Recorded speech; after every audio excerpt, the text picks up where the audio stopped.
Record companies once played a much larger role in the industry than they do now. Back in decades prior, the label existed to promote your album or map out your concert schedule, among other stuff the artists can now easily do themselves in the digital age. What they don't want you to know is that they've secretly served as the gatekeeper between an artist and their fans, thanks to the infinite money glitch, where they keep every dollar they legally can, while some artists have to sue them just to survive.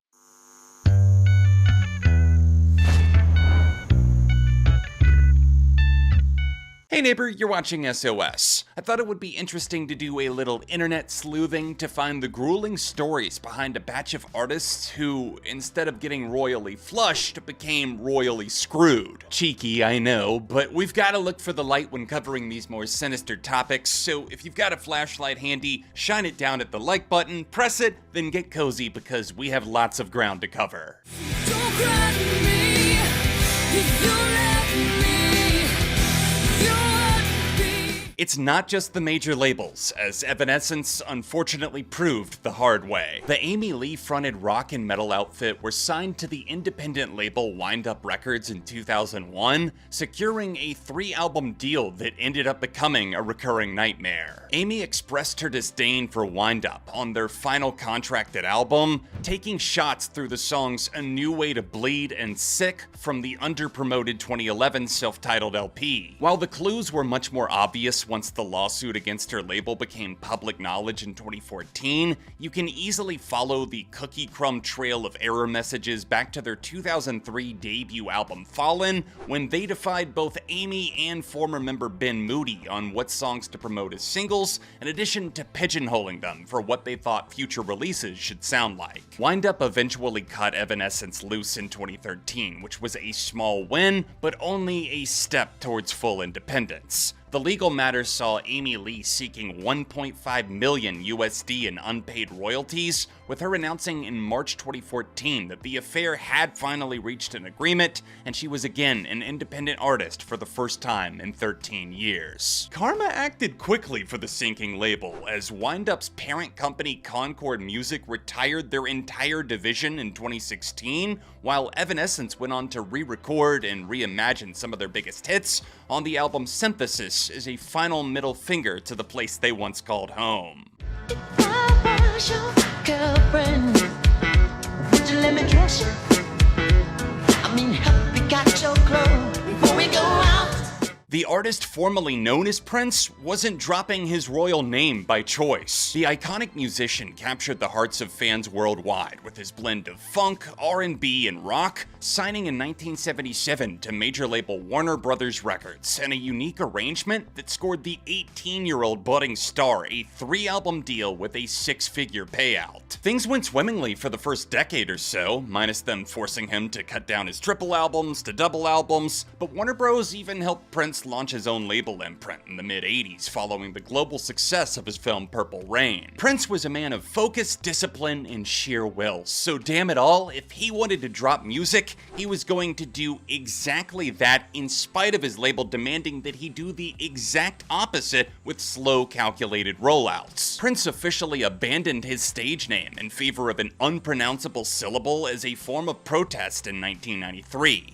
He routinely painted the word slave on his face during concerts before finally just giving in to Warner's demands in order to fulfill his ongoing contract in GTFO. Their relationship ended in 1996 following the drop of Chaos and Disorder, leading Prince to eventually reclaim his name in 2000, alongside the birth of his second personal label. Thankfully, over time, Prince was able to work out all of the bullshit with his on and off again label. Before, he had felt powerless, so he went on to fight Warner Brothers tooth and nail to successfully regain ownership of his master recordings, and he was even able to release music again on their label just before his unexpected death in 2016. It's always been important to me that I actually take the time to listen to the artists that I talk about each week on SOS, and with great listening comes great sound quality thanks to Status Audio. You've heard me rave about my Status headphones before, and they just launched their new Between 3 ANC true wireless Bluetooth earbuds to give you an even better sound. Triple drivers are built into the buds to allow for a beautiful spectrum of sound that hits with the feeling of 3D. And with the new active noise canceling and transparency modes, you can block out the world or tap back in as needed. I'm excited because they've added wireless charging and a native app for the Between 3A and C, and the app allows you to tune your EQ and save equalizer presets that come in really clutch when swapping between genres. They come in two colors, bone and onyx. I went with bone, but you can grab a pair of whatever color you like. Just click the top link in the description below and then plug in code ARTV to save an extra 10% off. You can tell from the state of my room that they let me out too soon. Self-described dark cabaret punk duo, the Dresden Dolls were a hot ticket attraction in the middle of the aughts, and deservingly so. Their signature Molotov cocktail of bizarro pianos, deadpan vocals, and frequently shifty song structures caught the attention of Roadrunner Records, who snatched them up for a multi-album deal, when, according to frontwoman Amanda Palmer, no one else would. Early on, things were good. Great, actually, as their debut self-titled album was successfully re-released with a big push from a major label who seemingly believed in their vision. But by the time their second album was done, everyone at the label that had previously vouched for them was no longer working there, leaving both Amanda and drummer multi-instrumentalist Brian Viglione growing frustrated with the lack of a solid foundation at a label that they now regretted signing to. The Dolls took a few breaks in the years to come as Amanda journeyed out as a solo artist again under Roadrunner. The higher-ups at the company essentially held the music hostage and failed to properly market what did see the light of day, which is incredibly fucked up. Cue Amanda performing a live protest song about it. This is going out to Roadrunner Records. Please drop me. Oh, and did I forget to mention that they told her she needed to lose some belly weight for one of her solo music videos, rightfully prompting outrage from fans? So yeah, not good times for Dresden and company, before Roadrunner finally got the message and dropped them from all projects in 2010, paving the way for Amanda to become a fully independent, prosperous, fan-supported artist. You don't know about me, but I'll bet you want to.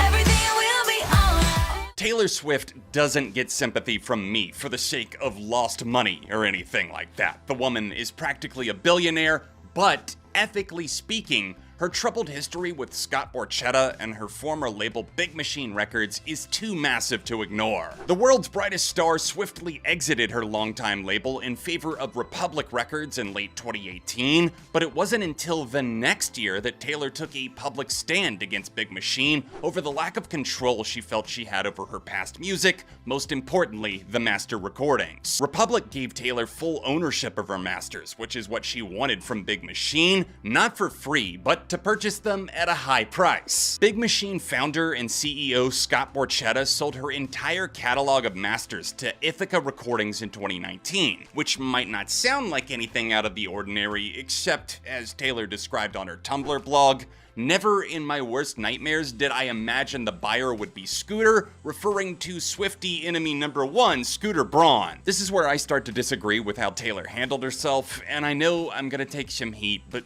please listen. Weaponizing a fan base is never okay, but that feels like exactly what she did in order to have public leverage over Big Machine and everybody else involved in the ongoing drama. The Swifties are vicious, and Taylor re-recording her albums just so happens to be an extremely profitable business model, given that the ones she's already done thus far have sold like hotcakes, in turn earning her millions of dollars, while Braun and Borchetta continue to allege that the star didn't actually have any interest in buying back the masters for her first 6 albums. There's been dozens of back and forth ping pong games, and it's impossible to know and or cover every detail quickly, but to close things out, Taylor's original masters were sold by Braun less than 2 years after his purchase for $300 million to a private equity firm, Shamrock Holdings. Right now, it's the end of you and me. We've talked about some evil record labels already, but the way Blackground Records did the immensely talented pop star JoJo, that is downright nefarious. Blackground signed JoJo to an ironclad 7-album deal at just the age of 12. which is insane because a literal child has no way to fully understand the act of signing your life away. All she knew is that she wanted this career in music more than anything in the world, and they were the ones claiming they could make it happen. Everyone involved in the deal failed her, and while her first two albums released in the mid-2000s were very popular and scored the singer multiple hits, Blackground inexplicably held her career hostage in the years following the high road. The label was undergoing management and staffing turnover, with the new higher-ups stalling on actually putting out her third album, originally slated for 2009, for so long that it set off multiple lawsuits and nearly a decade-long battle that completely tanked JoJo's momentum. The former child star is now in her 30s and looks back to compare that period of purgatory as being left to die on the vine. She technically still had 5 albums left on her contract, but the label was not budging on letting her move forward, even going so far as to remove all of her albums from iTunes and streaming until JoJo's team filed yet another lawsuit in 2013 that led to her escaping that horrible Groundhog Day situation the following year. It's impossible to not feel sympathy for JoJo given how bright a talent she was and still is. Her vocals have a unique versatility spanning multiple genres like R&B, pop, and cadences of hip-hop, so it's good to see that she has made a solid comeback in spite of the industry that once tried to make her career disappear. So here I am, I'm right back at it again, just like I've always said. Florida pop punk and metalcore juggernauts A Day to Remember got their happy ending in court, but not before Victory Records dragged them through a 5-year lawsuit that sought to bankrupt the very band they once pretended to shelter. If you're not really familiar with the scene of the aughts, the TLDR is that Victory Records were notorious douche nozzles of the industry. Simply look to the amount of insane lawsuits they've been hit with from former bands like Hawthorne Heights or Streetlight Manifesto. The guys in the band quietly launched a lawsuit against Victory Records in 2011, seeking a large dollar amount of unpaid royalties, in addition to demanding their independence from their contract, which we can now say for certain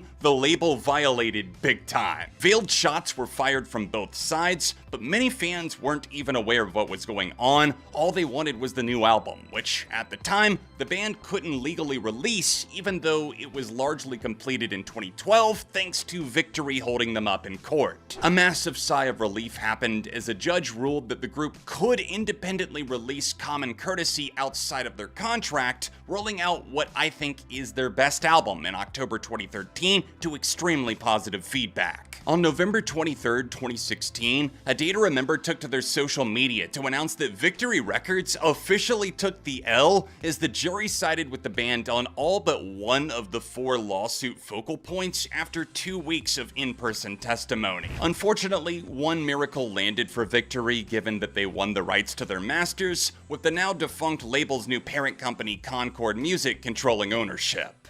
Just want you to realize I'm playing myself.